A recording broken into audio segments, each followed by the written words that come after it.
आपने सुन ही लिया। और देखिए हम लोग जो बात लगातार करते आ रहे हैं कि हमारे जो प्रधान सेवक हैं, हमारे जो हुक्मरान हैं, उनको तो दूसरे तरह की चिंता है। इलेक्शन इज पहली प्राथमिकता, देश को लेकर जो आपको करना चाहिए सामने रखने जैसी नहीं। और अब तो आप देख ही रहे कि हम लोग बहुत लंबे वक्त से बात कर रहे हैं कि हमारे देश में एक अघोषित आपातकाल है। पहले मैं बात करता हूं अपने स्वयं के चैनल की, जरूर बात करना चाहूंगा, एक टिप्पणी दो टिप्पणी भी सुनाना चाहूंगा। हमारा नेशनल चैनल बंद है, हमें बुलाया था जो मिनिस्ट्री ने, जब हमारे यहाँ पहुंचे हमारे संजय जी नहीं वहां हाजिर, वो लोग वहां उपस्थित हुए और अब चल रहा है सारा, हम लोग कोविड में और लड़ रहे हैं, हम लड़ेंगे।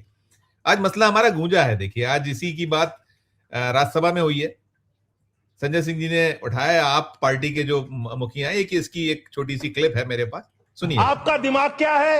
यूट्यूबर पकड़ना है, न्यूज वाले को पकड़ना है, 4 PM संजय शर्मा का बंद करना है, राजीव निगम का फेसबुक बंद करना है, मुकेश मोहन पे मुकदमा करना है। खाली आपको अपने विरोधियों का गला घोटने के अलावा दिन रात कोई काम नहीं है। एक ये है, और एक मल्लिकार्जुन खड़गे का गुस्सा भी आज जबरदस्त देखने को मिला, और वो कह रहे हैं कि ये देश का इसी तरह का गुस्सा नहीं आए। और लोअर कहां थे तुम्हारे prime minister? Where was he? अरे you may be, I have sent my representative, you are there, sit down, sit down. No, I will tell you, sir. You please, you were there as government representative. I also sent my representative. Mukul Washnik was there, Tariq Anwar there. Your prime minister won't come there. Should we come there to listen your lecture? What authority you got? Now, you are our dummy minister. You want to respond? You don't have power. इस तरह का गुस्सा है sir. देखिए ये सभी में है, ये आम तौर पर कि आपको सिर्फ ध्यान भटकाना है। और हम विरोधी नहीं है सर, हम तो जो सच है वो सामने रखने की कोशिश कर रहे हैं। संजय सिंह जी अपनी बात कर रहे थे, सिंपली कि जो सच है सामने रखेगा उसको कुचल दिया जाएगा। बहरहाल वो अलग चीजें, दोनों चीजों पे आपको जो बोलना हो आप बोलिएगा। लेकिन इस महीने में तीसरी बार कमर्शियल गैस सिलेंडर आज 119 रुपए, 195 रुपए 50 पैसे, 7 मार्च को बढ़ा था 115, 1 मार्च को बढ़ा था 28 रुपए, तीनों को जोड़े 338 रुपए 50 पैसे बीते 31 दिनों में बढ़ चुका है। उसके पहले 1 जनवरी को 49 रुपए बढ़ाया था। बाकी चल रहा है, दवा है नहीं। आपने जितनी बातें आप देखिए ना, जो जहाजों की बात कर रहे थे कि इतने जहाज, 132 जहाज हमारे हॉर्मुज में फंसे हुए हैं, 6 लौटे हैं अब तक। कैसे बनेगा? कैसे? आप सच क्यों नहीं बताते देश के सामने? आप उसी में लगे हैं कि असम में वो कह रहे हैं कि अफवाह फैला रही है कांग्रेस, विपक्ष अफवाह फैला रहा है, जो राजकुमार हैं कांग्रेस के वो सेंचुरी हार की ओर बढ़ रहे हैं। हम सेंचुरी, हमारा जो रुपया जा रहा है $1, उस पर चिंता नहीं है। समग्र एक सब पे नोट, जो इकबाल भाई कहेगा, उससे इतर जितनी चीजें हैं आप जरूर डिस्क्राइब कीजिएगा। पहले देश की बात, फिर दुनिया की बात भी करते हैं।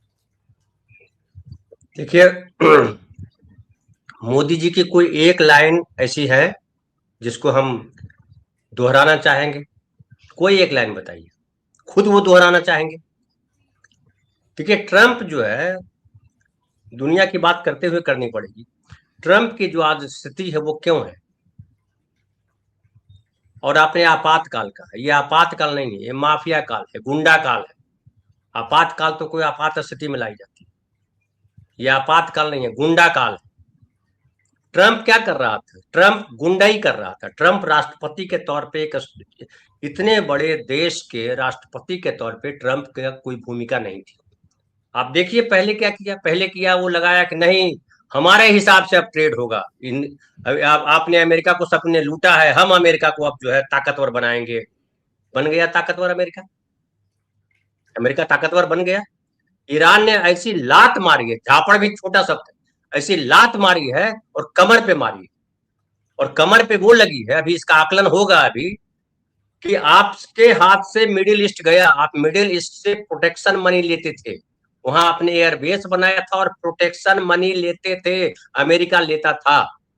नाटो के देश को गुलाम बना के रखा हुआ था। अमेरिका जो फैसला करेगा, नाटो के देश, मिडिल ईस्ट दोनों साथ, और बाकी देश चुप रह जाते थे। किसकी हिम्मत है बोलने की? ये युद्ध से पहले अगर बात कीजिए कि जो ट्रेड डील की बात कर रहे थे ट्रंप, किसी की हिम्मत हो पा रही थी बोलने की?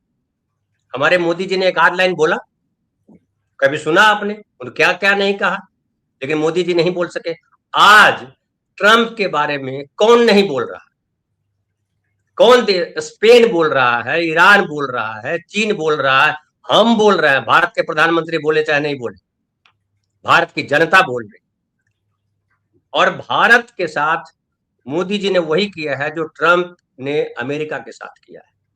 अमेरिका की साख, अमेरिका की इज्जत, अमेरिका की बादशाहत, तीनों खत्म कर दी।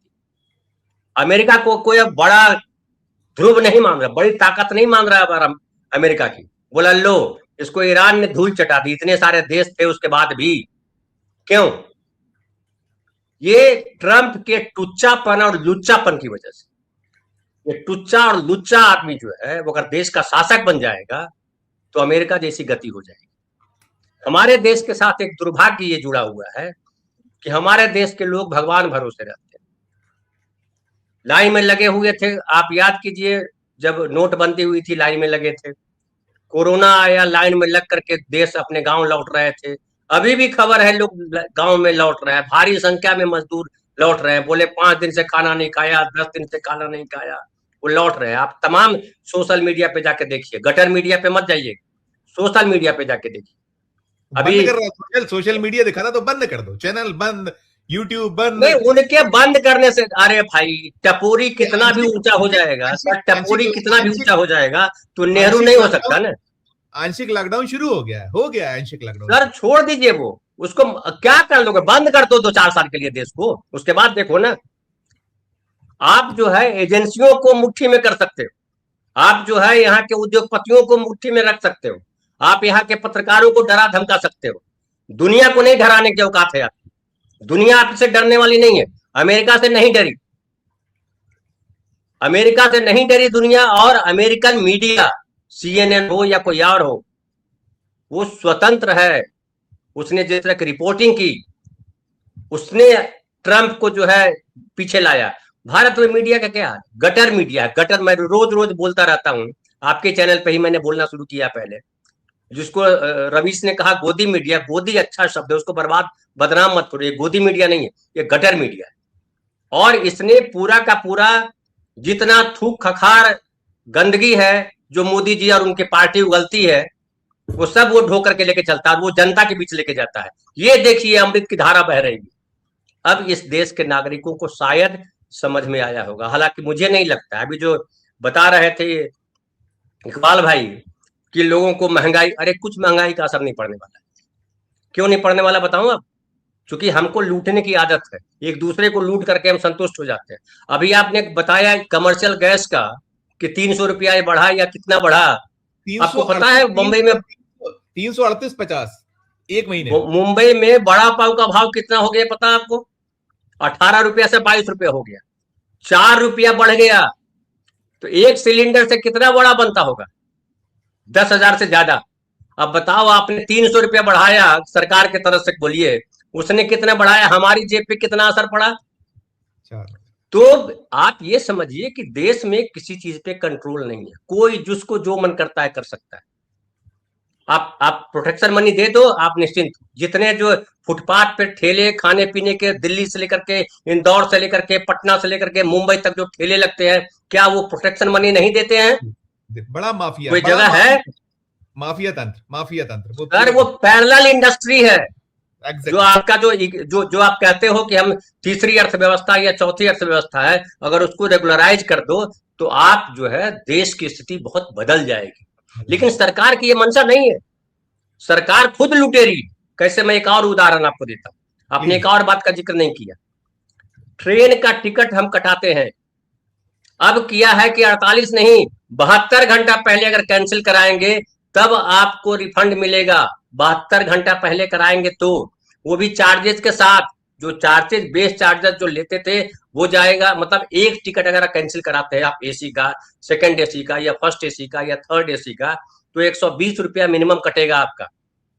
फिर आप उसके अलावा आप जीएसटी भरते हो, आप जो है जब ऑनलाइन करते हो तो उसका भरते हो 60-70 रुपया टैक्स के तौर पे लेता है ना, कन्वीनियंस, क्या बोलता है, कन्वीनियंस चार्ज, वो वसूलता है। उसके बाद आप गौर कीजिए कि अगर 48 घंटा से कम है तो आपका 25% कम कट जाएगा। फिर है कि अगर आप 24 घंटा से थोड़ा सा आगे चले गए ट्रेन के चालू होने से तो आपका पैसा 50% कट जाएगा। और अगर 8 घंटा पहले नहीं कैंसिल कराया टिकट तो आपका 1 पैसा नहीं मिलेगा, सब चला जाएगा। अब बताइए 8 घंटा पहले 4 घंटा था, उसके पहले तो ये था कि ट्रेन छूट जाती थी, हमको याद है ट्रेन छूट जाने के बाद भी पैसा रिफंड मिलता था। ये जो गधे बोलते रहते हैं कि कांग्रेस के समय में ये नहीं था, कांग्रेस के समय में वो नहीं था, टिकट खिड़की पे लिखवा लेना पड़ता था कि इसमें डाल दीजिए जी। और हमने करवाया सर, मुझे पता है। तो आप लिखवा लेते थे, जहां से ट्रेन छूटी वहां लिखवा लीजिए काउंटर पे और आप सबमिट कीजिए, आपको मिलता था रिफंड। लेकिन ये कह रहा है कि 8 घंटा के पहले अगर कराओगे तो पैसा मिलेगा, अगर 8 घंटा से 1 मिनट भी ये हो गया तो आपको पैसा नहीं मिलेगा, पूरा पैसा आपका डूब गया। तो इसको लुटेरी सरकार किसको कहते हैं? अच्छा, आप अगर 4 आदमी जा रहे हो टिकट लेकर के, एक आदमी नहीं आए, ट्रेन पे नहीं चढ़ पाए किसी वजह से, तो वो टिकट कैंसिल हो गया, वो सरकार ने पैसा खा लिया और वो सीट खाली नहीं रहती है। आप अगर चाहोगे कि मैं यूज करूं उसको, नहीं कर सकते हो। वो दूसरा जो वेटिंग लिस्ट वाला है या आरएसी वाला है या जो है उसको देंगे। तो सरकार तो पैसे कमा रही है, आम आदमी को क्या मिला? आप लूट रहे हो इस तरह से भी। तत्काल पूरा लूट है, तत्काल टिकट क्या है? पूरा लूट है। सुपर तत्काल, मतलब प्रीमियम, सुपर प्रीमियम, क्या क्या आपने फंडे क्या है? और उसके बाद आप जो है पेट्रोल पंप है और दूसरी जगह है, हर जगह आपने लूट का बाजार चला रखा। एक और मैं बताऊं आपको, अभी क्या किया इन्होंने कहा कि अब टोल प्लाजा पे कैश नहीं चलेगा, या तो आप फास्टैग लीजिए या आपको यूपीआई से कीजिए। और आपको बताऊं, आप जब निकलिएगा बाजार में जाइए, आपको रोजगार नहीं मिलते हैं। अगर 22 रुपये आपको देना हो तो बोलेगा सर 22 रुपये का छुट्टा दीजिए। ये कहां गया छुट्टा? फिर बोलेगा आप ये काम कीजिए, यूपीआई कर दीजिए। अब यूपीआई का अब ये भी आपने सुना होगा डिजिटल मनी आने वाला है। तो ये कुल मिलाकर के आम आदमी के जीवन को नरक करने में पूरे जोर शोर से लगे। इनको लग रहा था कि मैं नेहरू के रास्ते से अलग एक रास्ता बना देंगे और वो रास्ता सीधा स्वर्ग तक पहुंच जाएगा। और नेहरू के बनाए रास्ते से अलग होने के लिए ही इन्होंने इजराइल के गले मिले थे जाकर के, जो नेतन्याहू से गले मिल के आए थे। क्यों मिल के आए थे? इनके गुरु जी मुंजे जो है मुसोलिनी से मिल के आए थे। तो जो मुसोलिनी से मिल के आए, नेतन्याहू से मिलकर के आए। क्योंकि ट्रंप तो गले लगाने को तैयार नहीं हुआ, गले लगाना, बगल में बैठने नहीं दिया इनको। तो अब किसके साथ बैठे? तो कल लगा कि नेतन्याहू के साथ बैठेंगे तो फिर मोदी जी उनके साथ भी संबंध ठीक हो जाएगा ट्रंप के साथ। लेकिन जब ट्रंप डूब गया तो नेतन्याहू कहां दिखाई पड़ेगा? और नेतन्याहू भी खत्म हो गया तो मोदी जी का अब कहां है? बताइए कहां जाके बैठेंगे? तो अब ये आसाम में झूठ बोलेंगे, केरल जाके कुछ बोलेंगे, कुछ उधर कहानी सुनाएंगे, लेकिन क्या गटर मीडिया के अलावा कोई कहानी सुनने को तैयार है? मैं देख रहा हूं कि उनके बनासकांठा का एक वीडियो वायरल हो रहा है, वो भी आप देख लीजिए। करोड़ों रुपए खर्च करके टेंट लगाया है, एसी है, पंखा चल रहा है और उसमें कुर्सियां लगी हैं, उसमें से 80% कुर्सियां खाली है। कौन सुनेगा आपकी बात? हमारे आपके चैनल पे कोई मोदी जी का एक लाइन का भाषण सुनने को तैयार नहीं है, चेहरा देखने को तैयार नहीं है। ये हालत है। अब गटर मीडिया पे क्या हो रहा है कौन देख रहा है? तो मेरे कहने का मतलब यह है कि पूरी स्थिति बदल चुकी है। मोदी जी के पास जो है गैरत नहीं है, बीजेपी के पास गैरत नहीं है कि वो शर्म से डूब जाए और कहें कि भैया हमसे गलती हुई। अभी नेपाल, एक लाइन आखिर कर दूं, नेपाल सरकार ने अभी नई जो नेपाल सरकार बनी उसने क्या कहा? उसने कहा कि दलितों के साथ जो हुआ उसके लिए नेपाल सरकार माफी मांगेगी। ये माफी किससे जाके मांगते? अंग्रेजों से माफी मांग आते, अपने देश के लोगों से इनको माफी मांगने में शर्म आती है। ये लोग हैं जी। सुबह का कुछ उम्मीद एक, और दूसरा देखिए अभी आ रही है जो हम कह रहे हैं प्लांट कैसी होती खबरें, कैसे गोदी मीडिया करता है। एक खबर मैं देख रहा था, उसमें ईरान में सरकार सेना के बीच टकराव बढ़ा। अब दिलचस्प उसमें कहानी क्या है कि मुस्तफा खामेनेई से नहीं मिल पा रहे हैं राष्ट्रपति, कंट्रोल IRGC के हाथों। मतलब ये चीजें इसलिए कि अमेरिका को चाहिए कि मिल जाए, बस हम जिसको चाहे उसको खत्म कर दे। खैर ये तो अपनी जगह। दूसरा मैं जो देश की भी बात कर रहा था साथ में, देश में जो चीजें निकल रही हैं, हमारे हुक्मरान, हमने देखा हमारे हरदीप पुरी साहब क्या कह रहे थे, वो ये बता रहे थे कि पाकिस्तान में 1046 रुपए का LPG जो रसोई गैस सिलेंडर जो है घरेलू सिलेंडर है, श्रीलंका में 1242 का है, नेपाल में 1208 का है। मैं आज उनको सुन रहा था, देख रहा था, और भूमिका लगातार बांधी जा रही है। और बाद में दावा क्या किया जा रहा है कि नहीं हम बहुत पर्याप्त स्टॉक है, नहीं दिक्कत होने देंगे। अब मान के यही चला है जिस तरीके से मैं महंगाई से ही शुरू किया था, महंगाई बमों का विस्फोट शुरू हुआ है, तो केवल और केवल 29 अप्रैल तक ही इंतजार करना है। 29 अप्रैल से रात से फिर वही, क्योंकि कुछ हमारे जो आर्थिक मामलों के जानकार मित्र हैं वो कह रहे थे कि 30 रुपए भी बढ़ जाए पेट्रोल तो अशर ना कीजिएगा, डीजल अगर 18 रुपए, 15 रुपए, 20 रुपए तक चले जाए ऊपर तो आप अशर ना कीजिएगा। क्या देख रहे हैं, क्या पा रहे हैं, कितना आप, क्योंकि हम लोग भी कहीं ना कहीं चीजों को जो पढ़ते तो हैं, सारी चीजें तो निकलती इसी पे एक टिप्पणी आपकी, पहले आपकी फिर मैं समाप्त करूंगा राशिद भाई। देखिए, ऑस्ट्रेलिया के या दूसरे देशों के जो प्रधानमंत्री हैं, राष्ट्राध्यक्ष हैं, वो सब इस बात को स्वीकार कर रहे हैं कि इस युद्ध से बड़ा भारी नुकसान हुआ है वर्ल्ड को, और उनके देश को भी महंगाई है, बेरोजगारी है और दूसरी चीजों का असर पड़ेगा।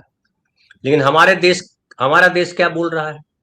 अभी एक आपने बताया, मैंने कई दिन पहले बोला था कि 350 रुपया डीजल जो है पाकिस्तान में है और 350 रुपया श्रीलंका में है, भारत में तो 100 ही रुपया है। बताइए, अभी तो ये 250 रुपया बढ़ेगा तब जाकर के होगा। मोदी जी कंट्रोल किए होंगे ये। अब देखिए, पेट्रोलियम और प्राकृतिक गैस मंत्रालय के जो ज्वाइंट सेक्रेटरी हैं सुजाता शर्मा, उन्होंने कहा कि हमारे पास क्रूड स्टॉक काफी है। यह आधिकारिक बयान है जी हाँ।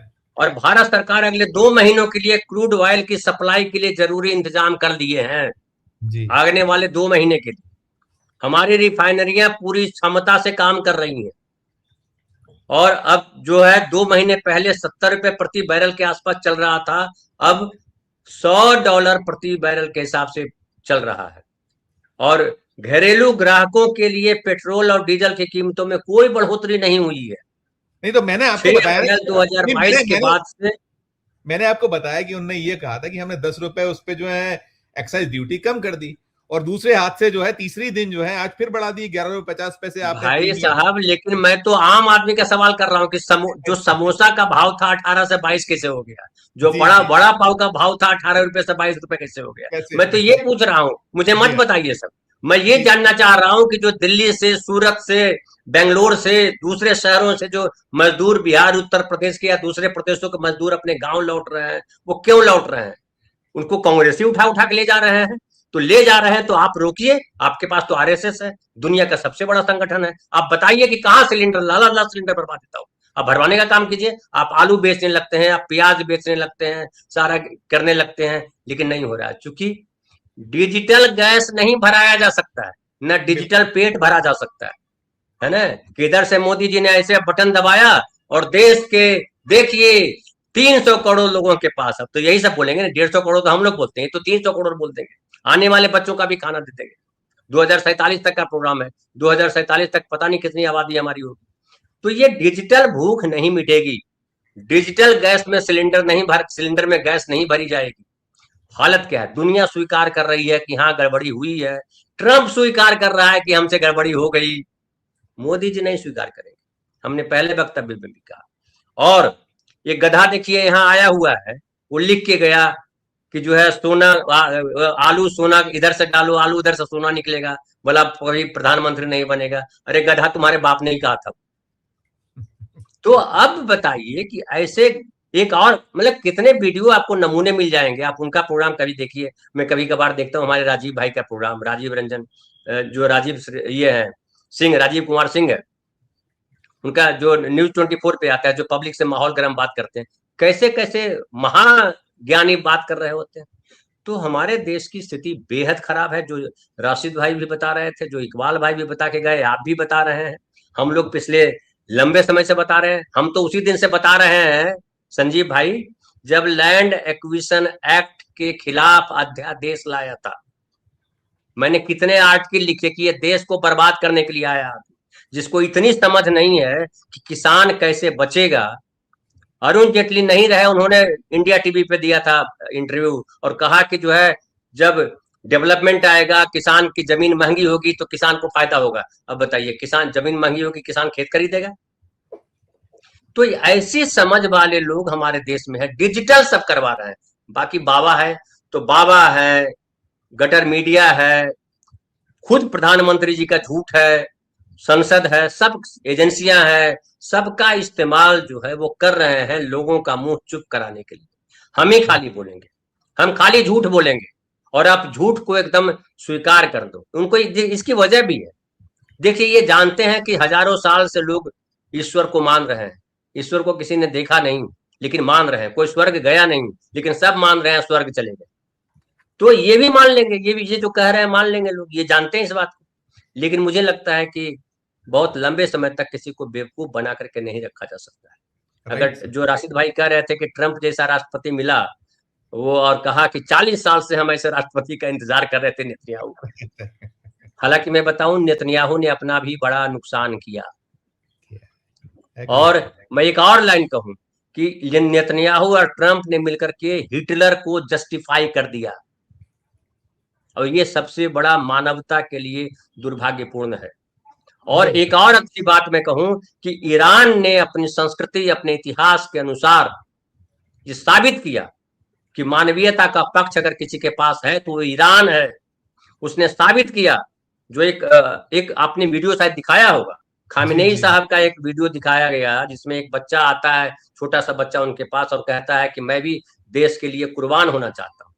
उन्होंने कहा कि नहीं, अभी तुम्हारी उम्र नहीं है, पहले पढ़ाई करो, साइंटिस्ट बनो, अपना जीवन जियो। साइंटिस्ट बनने के लिए बोला, नहीं कहा कि जाओ घंटा बजाओ, पहले अल्लाह अकबर करो, ये नहीं कहा, साइंटिस्ट बनो। एक और बयान बड़ा चर्चित है खामेनेई का, उन्होंने कहा कि हमको परमाणु अस्त्र नहीं बनाना है क्योंकि हमारा कुरान नहीं कहता है। ये कितनी बड़ी बात है। और लेकिन मैं एक और आखिरी बात कहूं कि जो मिडिल ईस्ट के जो मुस्लिम कंट्रीज हैं, उनको पानी तो वहां है नहीं, तो चुल्लू भर पेट्रोल लेकर के डूब मरना चाहिए उनके शाहों को कि तुम जो है ना धर्म के आदमी हो, तुम बेसिकली अमेरिका के गुलाम हो, लतखोर हो। अब जब ईरान ने ठोका है बढ़िया से, तुम्हारा हॉर्मुज बंद होने का मतलब सबसे नुकसान किसका है? मिडिल ईस्ट का नुकसान है, उसका धंधा चौपट होगा। हिंदुस्तान का नुकसान है, हिंदुस्तान का धंधा चौपट होगा। अमेरिका का क्या हुआ? अमेरिका की साख गई है, वो गई है, वो तो अलग बात है। लेकिन सबसे ज्यादा आर्थिक नुकसान मिडिल ईस्ट का और मेरे देश भारत का हुआ है। अभी भक्तों को पता नहीं है भारत का कितना बड़ा नुकसान है, इसका अंदाजा नहीं लगा सकते आप। लेकिन ये झूठ बोलने वाली मशीन जो है गटर मीडिया और ये जो सारे मंत्री हैं, नेता हैं, एक आखिरी बोल दूं, शिवानंद तिवारी ने एक बड़ा अच्छा ट्वीट किया, मतलब फेसबुक पे लिखा, और उसमें उन्होंने कहा कि जो है जो कुत्ते होते हैं ना, जो डॉग्स होते हैं, वो भगवान पे भी पेशाब करते थे, उनको नहीं पता ये भगवान है। तो बीजेपी ने ऐसे कुत्ते पाल रखे हैं जो हमारे देश के जो नायक हैं उन पे पेशाब करते रहते हैं। सही बात, बहुत सही।